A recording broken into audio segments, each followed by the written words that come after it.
C'est arrivé cette semaine. David Abiker. Le Bon Coin fêté jeudi ses 10 ans en présence d'un invité qui rate rarement une occasion, surtout si c'est une occasion de faire une blague, le président de la République. Je voulais venir pour votre anniversaire, 10 ans, 2 quinquennats, c'est beaucoup. Alors, tous les Français connaissent le Bon Coin, ou presque. En 10 ans, le Bon Coin est devenu un site incontournable, mais surtout un reflet de la vie et des aspirations des Français. Bonjour Antoine Joutot. Bonjour. Directeur général du Bon Coin. Un mot d'abord sur la présence du président de la République à l'anniversaire du Bon Coin, qui a laissé entendre que Nicolas Sarkozy ignorait ce qu'était le Bon Coin. Ça fait partie de la culture d'un politique aujourd'hui de connaître la plus grande braderie virtuelle française. Oui, je pense qu'en effet, tous les hommes politiques ont intérêt à savoir ce que les utilisateurs français, les Français, utilisent comme site au quotidien.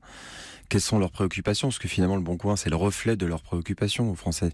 C'est comment je fais pour me véhiculer, comment je fais pour me loger et comment je fais pour travailler. Et donc, quand un site est le reflet des préoccupations des Français, il attire un François Hollande. Pourquoi il est venu, François Hollande, d'après vous? Elle est venue, la première chose, c'est parce qu'on l'a invité. On l'a invité parce que ça nous semblait important de institutionnaliser cet événement pour que les Français aussi, à travers nous, finalement, portent une certaine voix. Donc, c'était un moment très agréable et c'est un moment assez franc et transparent.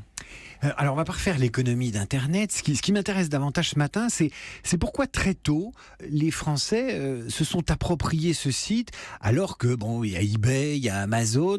Pourquoi ils l'ont joué domestique? Pourquoi ils se sont retrouvés sur cette place de marché-là? Les Français sont à la recherche de simplicité, de proximité. C'est-à-dire qu'il y a 10 ans, quand des millions de Français sont arrivés sur Internet, je ne sais pas si vous vous rappelez, c'était l'avènement des offres triple play avec Internet, téléphonie, télévision. Ces Français-là, ils ne savaient pas bien utiliser Internet. Donc ils se sont tournés vers des sites plutôt faciles à utiliser, comme le Bon Coin. Parce que le Bon Coin a un ADN aussi de local, de proximité. Donc la première chose que vous faites, quand vous êtes sur la carte de France, vous cliquez sur la région où vous habitez, c'est quelque chose de naturel. Et puis vous tombez sur des objets et des services qui sont près de chez vous, qui sont possédés par vos voisins. Et puis là commence la navigation de vide-grenier, de lèche-vitrine. Et puis ensuite l'envie de faire des bonnes affaires. Comment vous avez compris que des sociologues se penchent sur le phénomène Le Bon Coin? C'est quand même assez rare que des sociologues, des universitaires aillent fouiner sur un site pour essayer de comprendre les Français. Parce que le Bon Coin est le miroir de tendances sociétales, parce que les objets parlent, et les Français aussi. Donc les Français aujourd'hui, ce qu'ils réclament, c'est de consommer de manière plus raisonnée, puisque le Bon Coin est une manière de donner une seconde vie aux objets.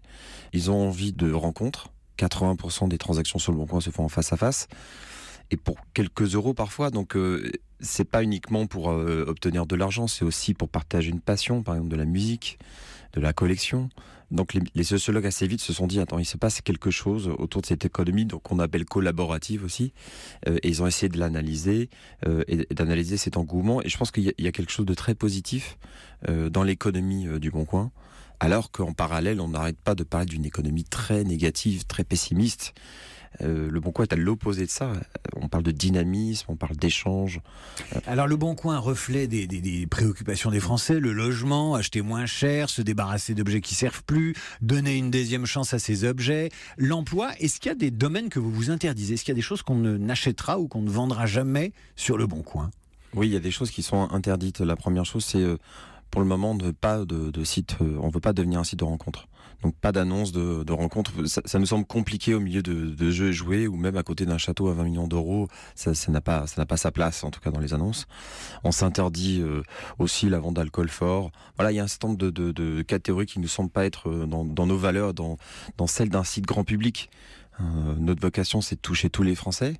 Donc on essaie de rester neutre et quand même tourner vers la transaction et les échanges que les Français peuvent faire. Est-ce que le Bon Coin, Antoine Joutot, vous a fait des surprises? Est-ce que les gens ont utilisé ce site d'une façon totalement inattendue? Oui, ça arrive régulièrement que les Français nous surprennent.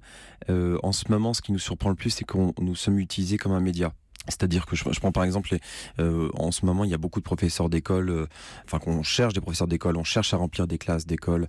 Vous en avez toutes les semaines des cas comme ça, et d'ailleurs ça marche. Et c'est vrai que quand on pense à ces familles qui essaient de sauver leur classe, on s'est dit, mais vers quels médias elles peuvent se retourner ? eh bien, elles se sont tournées vers Le Bon Coin parce que c'est local, parce que c'est facile, parce que c'est gratuit et parce que c'est puissant. Parce qu'il y a plusieurs millions de visiteurs uniques par mois sur le site.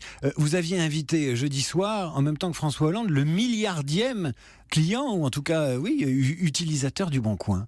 Oui, Qui est-il ? Alors c'est un couple qui est en train de déménager dans le Jura, qui vendait sa cafetière, d'ailleurs qui est dans mon bureau maintenant.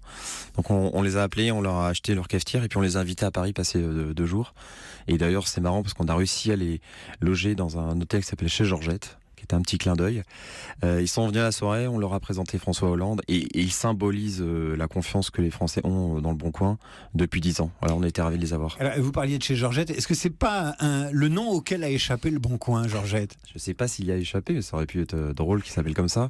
C'est le prénom de la grand-mère d'Olivier Oezac, qui est le fondateur du Bon Coin. Un dernier mot. Vous aviez François Hollande sous la main. Vous êtes patron d'une société de l'Internet.